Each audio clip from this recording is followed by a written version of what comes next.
ପାଖରେ ଥିଲା 1 ଘଣ୍ଟା। ବୁଲି ବାହାରିଲୁ ଐତିହାସିକ ବାଲିଯାତ୍ରା।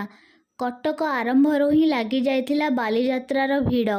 ବାଲିଯାତ୍ରା ପଡ଼ିଆରେ ଏତେ ସଂଖ୍ୟାରେ ଯାନବାହନ ଦେଖିବା କିଛି ନୂଆ କଥା ନଥିଲା। ସବୁକୁ ଅତିକ୍ରମ କରି ପହଞ୍ଚିଗଲୁ ବାଲିଯାତ୍ରା ପଡ଼ିଆରେ।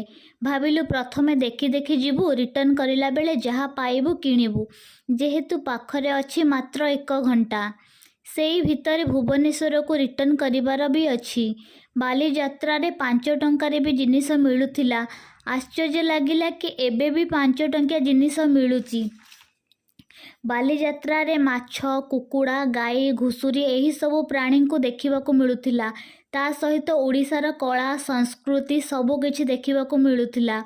ସବୁ ପ୍ରକାର ଦୋଳି ବି ଥିଲା, ବଟ୍ ଆମ ପାଖରେ ସମୟ ନଥିଲା। ବୁଲିବା ଭିତରେ ଯାହା ମିଳିଲା ଖାଇ ଚାଲିଲୁ, ଆଉ କିଛି ସପିଂ ବି କରିଲୁ। ଏହି ସବୁ ଭିତରେ 1 ଘଣ୍ଟା ବି ସରିଗଲା, ଆଉ ଜଣା ବି ପଡ଼ିଲାନି।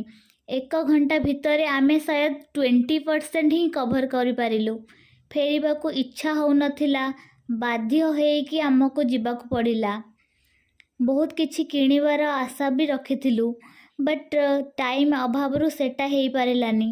ବଟ୍ ସେଇ 20%ରେ ଯାହା ବି ଦେଖିଲୁ ବହୁତ ହି ଭଲ ଥିଲା। ଆପଣମାନେ ବାଲିଯାତ୍ରା ବୁଲି ଗଲେଣି କି ନାହିଁ ସେଟା କମେଣ୍ଟରେ ଜଣେଇବେ। ଭିଡ଼ିଓ ଭଲ ଲାଗିଲେ ଚ୍ୟାନେଲଟିକୁ ମୋର ସବସ୍କ୍ରାଇବ୍ କରିଦେବେ। ଏବେ ଭିଡ଼ିଓଟି ଏନ୍ଜୟ କରନ୍ତୁ।